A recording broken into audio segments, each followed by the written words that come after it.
So I have a whole video from way years ago on my channel talking about holes in Siege, why you make holes, why you make head holes, why you make foot holes, what those holes even are, etc., etc. And it got really fucking good reception. So if you watched it, if you learned anything from it, if you gave me feedback, if you told me I forgot about vault holes, because I did forget about vault holes, I appreciate you immensely. And I figured, since there's a video about holes for defenders, I should do a video about holes for attackers, which is what I'm going to be doing here.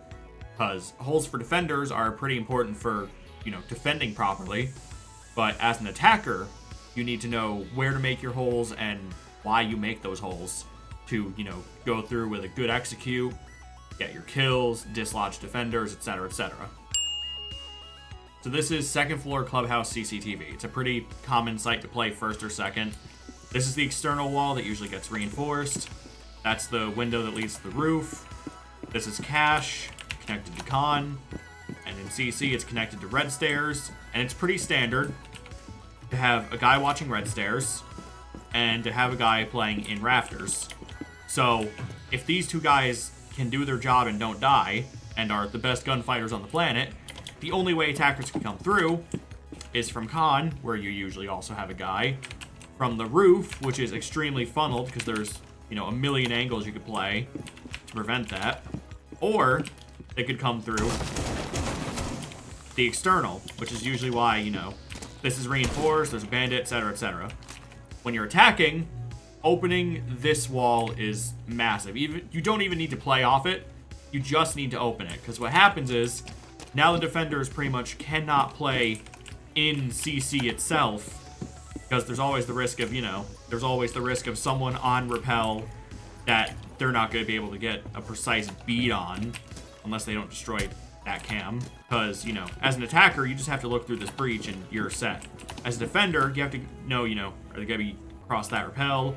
Are they going to be across that bridge? Are they going to be across that rappel? Like, opening the external is a mandatory step when you're attacking. Like, even if you're not going to use that external, like, even if you're not going to, rush in, smoke, and plant, opening this makes the defenders real fucking nervous. As an attacker, making head holes is just as mandatory as making head holes as a defender. Because if I'm defending, in here, I just have to watch this door, maybe I have to watch the window, that kind of thing. But as an attacker, if you're in Logi, you can literally just make a head hole here, and now you have way more angles to pressure defenders from. Because now as a defender, I have to watch here, I have to watch here, and also I have to watch here, where you have every angle on the planet on me.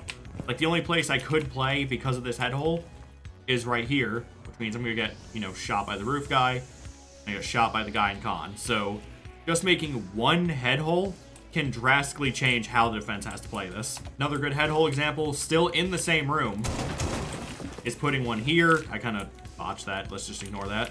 So now, from one position, I can pressure bedroom, I can pressure chassis, and I can pressure con, just from holding Logi and making two head holes as an attacker. This is why, as a defender, you really want to think about where your reinforcements are going, because if you're not going to play a guy in Logi as a defender, then you want to reinforce these walls, so if they take Logi, they have to actually expend more resources. Otherwise, this shit's just going to get open. Vertical holes are another pretty important one, another pretty mandatory one you need to learn on attack. And this is more of a map knowledge one than a just do it one. When if you're playing downstairs, if you're playing the first floor bar site, let me just go down there and show you what we're working with. If you're playing the bar site, you have to worry about here, you have to worry about billiards, you have to worry about the bathroom, pretty much this entire hall. Or if you're, sitting on site, you can just kind of hold this and just wait for someone to come in. You can hold there, you can hold there. There's not many angles you have to worry about.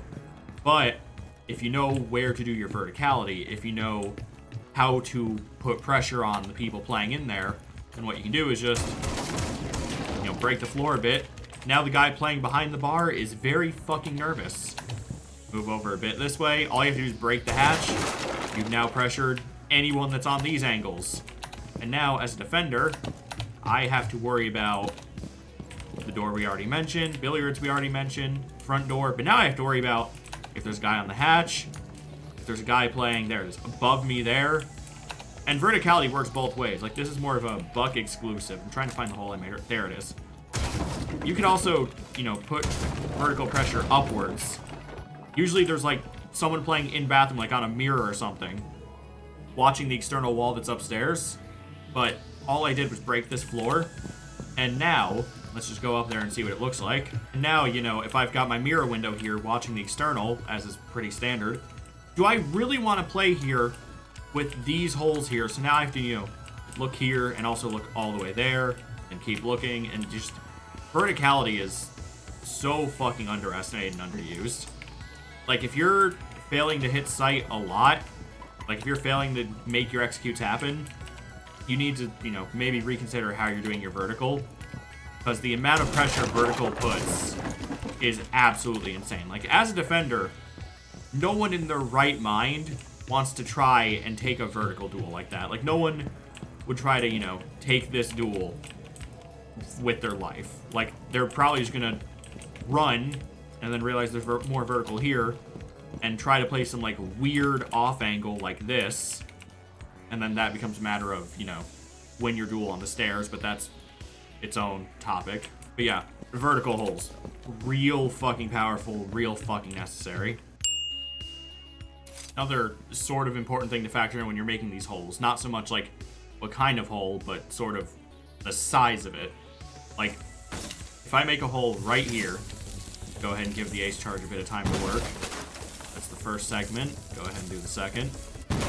If you make a hole this big, the defenders, yes, they're going to feel pressured from it, but if your attack on this side starts to fail, and the enemy knows that you're rafters, you've now given them a rotate they didn't previously have. So the holes you make on attack could fuck you over. So if you just want to make this hole for pressure rather than rotate, or this is just more of an ace example than anything, you know, you just do the one down here. Or, you know, if you want to put the head level hole, do it there, and destroy the second one. So now there is a hole that, if it were a little lower, they'd be pressured by. But they can't, you know, they can't vault through that. They can prone through this, but proning in Siege is a fucking nightmare. Like, shotguns are going to be pretty easy for doing this. What some people tend to do is just take a shotgun, just kind of blam, blam, blam, blam, just make a whole fucking rotate. And then it comes back to, you know, the red guy loses control, and then the defenders just have this rotate. So when you are making holes in sight and starting to actually hit sight where the enemy's going to be, keep in mind, you know, the kind of holes that you're making and whether or not the enemy could use them against you. Another good example is like theme park office site, where if you make the ace holes on the double wall, the enemy now has a way out, whereas if you just do, you know, the head holes and the feet holes, they're kind of pinned against this big angle they have to worry about. And yeah, that's kind of a no thought, smash together guide for holes when you're attacking. Probably not as useful as the holes for defending, but, you know, still something worth considering, because Siege is a very destroy the map, make holes game. And yeah, peace.